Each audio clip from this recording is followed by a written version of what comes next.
I solemnly swear that I'm up to no good.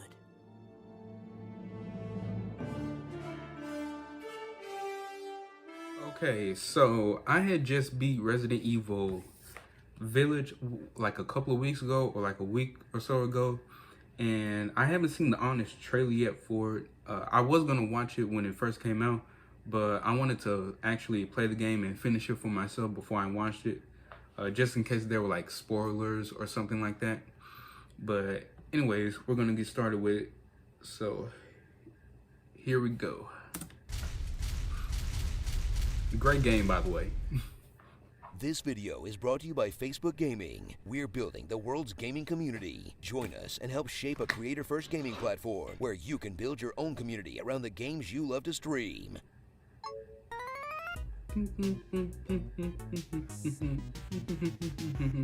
When the horrors of reality have got you down, a long-beloved series will return once again to bring you the zombie shooting you crave, as well as a new direction for the Biohazard games. A 9-foot vampire mummy for the internet to get irrationally horny over. Oh, God. Beams. Resident Evil 8-inch. Return to the tragic story of Ethan Winters, a man so stupid that he's impervious to pain. Pushed to his absolute limit when the wife he spent the entire last game trying to save is lit up like a Christmas tree in the opening 5 minutes. See, I'm His glad I giant waited to baby play it is for myself. stolen and dumped in a comically shabby European village filled with campy traditional monsters. Because of science, of course. And forced to fight for his life while they all take turns doing various body horrors to his hands, until he gathers the military arsenal of a small country and blows them all into tiny pieces. In another Resident Evil game that reveals the inherent tension between making a scary game and giving you a rocket launcher. Meet the wide variety of evils infesting this tiny Transylvanian hamlet, starting with the elephant-sized lady in the room, who Capcom hit a fetish bingo with by making a giant mean goth with an insane dumper. Then capitalized on the internet's fierce desire to be stepped on by, a mod? By making her seem like the main antagonist when she's basically just the first boss. Instead, you'll spend the rest of the game capping werewolves, undead, gargoyles, and the Borg, fighting some decidedly less sexy big bads, for most people anyway.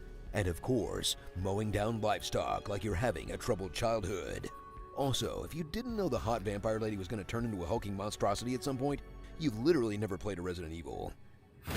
Blast your way through the game's action-heavy combat, where the ammo conservation of the early games has long been replaced by a system where you are constantly unloading full clips to drop regular enemies, picking up ammo everywhere like you're playing Doom, and piecing it together out of scraps like a hobo MacGyver. To keep up with the shuffling hordes of enemies, the game likes to have pop out of nowhere, as you miss 4 out of 5 bullets because everything sways around like they're in theater dance troupe. Not that it's actually very hard or anything, because even on standard difficulty, Ethan has the endurance of the f***ing juggernaut, the ability to block weapons with his wrists, and the plot armor to withstand an insane amount of stabs to the chest, all of which is surprisingly explained by the story at some point, which is not the same thing as making sense, a thing that Resident Evil has literally never done. And no, I'm not talking about eating delicious pork dishes that seems to make you more impervious to shivs. That makes total sense.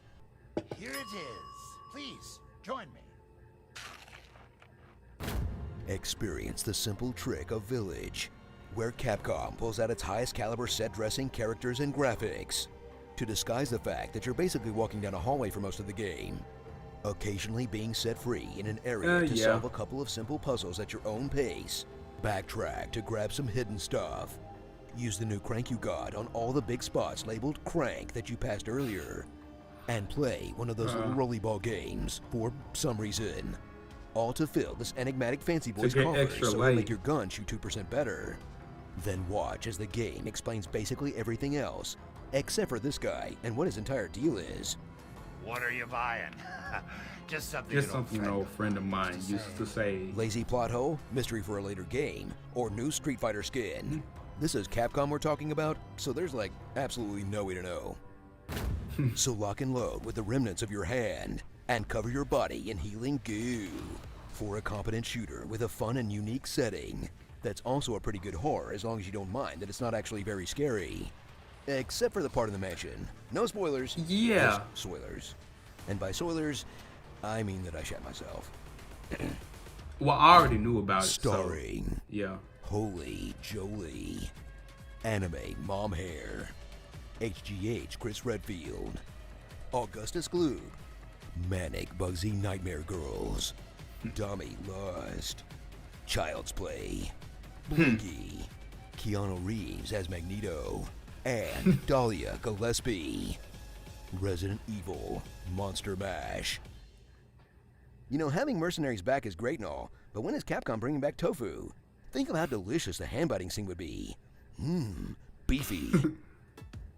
Okay, yeah, so assuming that you've played the game or seen like a YouTube walkthrough of it, I'm actually gonna talk about like spoilers after this point. So if you haven't played it or watched the walkthrough yet, you might want to go ahead and do that now and then, maybe come back to this video later. Okay, so that one point he mentioned about it not actually being scary, that is true. I will say this, I felt like this game wasn't as scary as 7. Like, I've never even played 7. I've seen like a walkthrough of it, and like just watching the YouTube walkthrough, like I was scared the entire time watching it.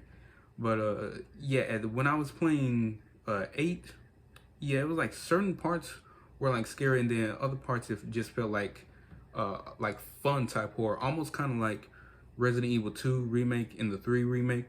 But that's not necessarily a bad thing. It's just, I just wish that it was just a tad bit like as scary as what they kind of advertised it to be.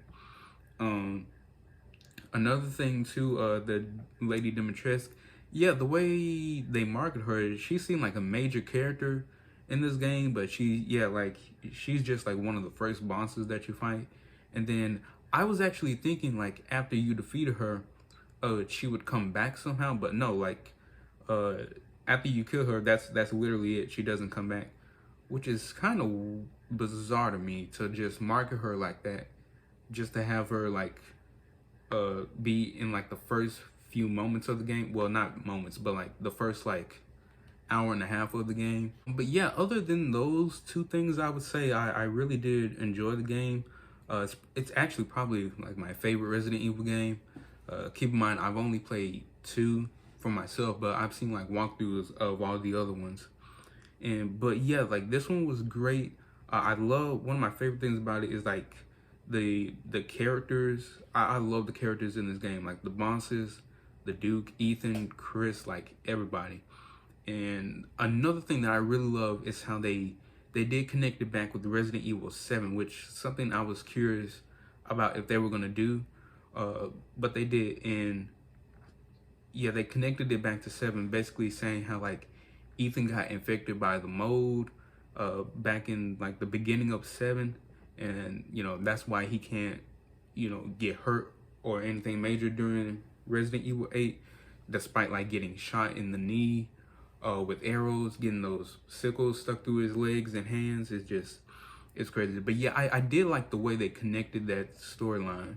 Also, I think this game is getting like DLC or something. I think they announced it during E3 of this year. So whenever that comes out, I'm definitely gonna play that for you guys. Well, I don't know. I usually don't play DLC like that. I don't know, maybe depending on how much it costs, I might check it out. But I think they're remaking 4, if I'm not mistaken. I think 4, like a remake of 4 is just rumored for now. It might not actually be true, but I do want to, just in case it is, I kind of want to play the original 4 before it comes out. And I bought it on like PS4 for like $7 a couple of months ago. So I don't know when I'm gonna play that, but hopefully it's soon, so look out for that. But anyway, guys, yeah, this was a funny, honest trailer for me. Let me know what you all thought in the comments down below, and I will see you guys in the next one. Take it easy.